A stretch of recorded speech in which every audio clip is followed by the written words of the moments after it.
Let's say you've discovered that your success depends in part on the spellcasting of others. What do you do? Hi, I'm Rick Aster. I'm the shamanic economist, which means you'll hear me talking about the practical spiritual side of living in the material world. So let's look at this topic of the spellcasting of others and how it leads to your success. And first of all, this is not a topic for everyone. If this applies to you, you are probably someone who is in what we would call a divine masculine energy, meaning you have a goal or a vision and you're working hard toward it day after day or week after week. And it's only natural that people are going to see what you're doing and hope for your success. And then spellcasting, it's really just a step above that. So what is this going to look like? How are you going to discover that this is what's going on? Well, I think the way you'll find it is through timing. Think of spellcasting as a matter of energy and attention. So you're going to find it's more powerful when the people around you are paying more attention to you. And you probably know these moments when you're more visible or when certain people are paying more attention to you. And you start to piece together that those are the times when things feel better for you, they go more smoothly, you get more success more quickly during those days, and then on other days things slow down, they bog down, you have more obstacles, you're working a little harder. Eventually you say, there is something about these people's attention that is adding to my success, but how is that possible? And I should clarify that we're not talking about your business manager or your coach here. These are the people who aren't directly involved in a material sense in the work that you're doing or what you're trying to do. But they're involved in this energetic sense. And I use this word spellcasting lightly, but what are these spells? I mean, spells are more common than most of us would want to acknowledge. But these are people who are, if they were to put this into words, and some of them will have done this, if they're talking about you, they're talking about the potential for your future success. And this can sound positive or it can sound negative. You know, the positive form would be something like, I can't wait to see what this person is going to do with this thing. And then the negative would be, this fool better stop fooling around and get his act together. You know, one sounds positive and one sounds negative, but they're both pointing to you having more clarity, more focus, more success in the future. So that's what spellcasting is for the most part. These are people who are holding the intention, whether they're conscious of it or not, of you having this future success. And then there could be people who are more conscious and more skilled at it and actually doing things like lighting candles and choosing the exact right words to speak your success into the space that they're in. Don't worry too much about which it is. It's really the same thing either way. So, first of all, I want to say don't panic.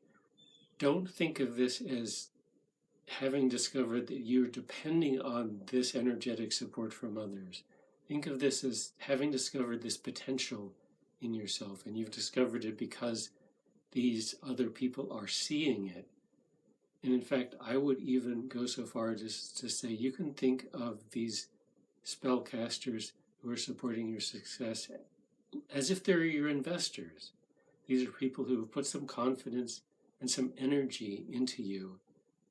They're invested in your success, not in a material way here, but in an energetic way. But it amounts to the same thing. You could take some encouragement, some courage from this. You could say, if these people believe in me and what I can do, I certainly don't want to disappoint them. I have every reason to believe in myself if several people around me are already seeing my success. And maybe that could help you be more focused, work a little harder, overcome obstacles, find ways around problems. So take encouragement from that.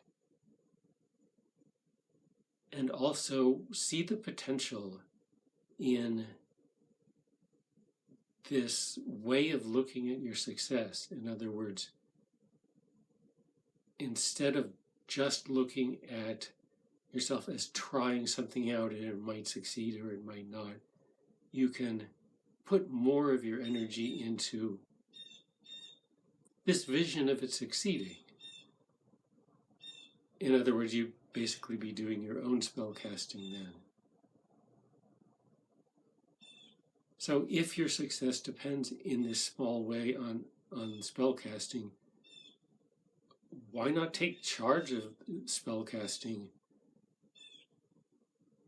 Make the statement about what your success is going to be. Make it in a certain kind of way, and you're doing your own spellcasting, and that can increase your success that much more. And so that's the next thing to think about. What some people do when they discover this is they kind of panic. They say, well, what if these spells go away? Am I going to be a failure then? And you definitely don't want to look at it that way. It's the same as if any other investor goes away. There are more investors. You can invest in yourself. You can cast spells for yourself. So let's talk about this. Let's look at the worst case scenario. Let's say that all the spells supporting you went away. You can replace that right now. And what I would do is I would say something like guides, spirits, angels, in the event that all the spells cast in my favor for my success were to fade away, I intend that they be replaced with my own spells creating the same effect. And that doesn't sound like much, and yet that is the same kind of thing. And that's a spell, and I'm intending to maintain the effect of this spellcasting regardless of whether my supporters stick with me or not. Simply saying something like that, you're picking up some of the spellcasting effort. And then you can go bigger with the spellcasting, and that's what I would recommend. In other words, create a more vivid image and plan for your future. And when I say that image or the plan or the vision, I'm not talking about a business plan. I'm certainly not talking about what's called a SMART goal, because these things are too measurable. In other words, if you look at a business plan and you look at your actual results, you can say, well, we exceeded the plan or we fell short. And you can look at one side of that as a success or as a failure. And then what we call a SMART goal, that's a goal with a date and it's easily measurable. And you get to that date and you say, did I succeed? Yay, I'm a success. Or did I fail? Oh no, I'm a failure. What do I do now? So we don't want to have those kinds of goals because things don't progress in time the way we want them to in this controllable way. In other words, time is not controllable from your point of view, and you're more powerful if you don't treat it as being something you can control. So get more of an open-ended vision, more like a story or a narrative, where you say, well, I'm going to reach this particular skill or this intermediate level of success, and that's going to propel me into this thing and this thing. And it's like a story or it's a narrative. And if you can write this down, it doesn't have to be written like a story. I like to write these in mind maps, where you have like I'm sure you've seen some mind maps, which you've got the bubbles and you've got the arrows showing how one bubble leads to the next one. But any kind of diagram or any way of writing it down adds weight, adds energy to this spell that you're casting by creating this plan. And if you are a good writer and you can write it as a story, that's awesome too.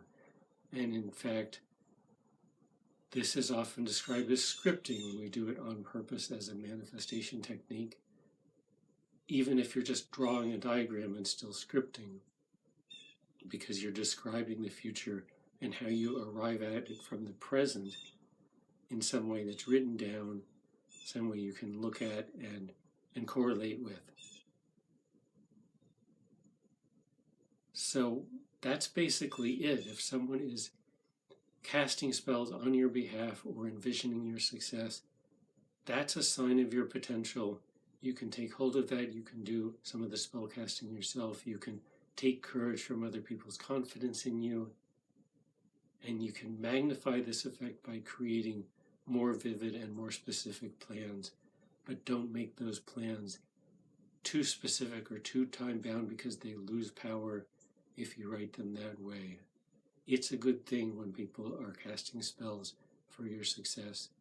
Go ahead and make use of it. It's nothing to be afraid of at all. It just leads to your success a little bit faster.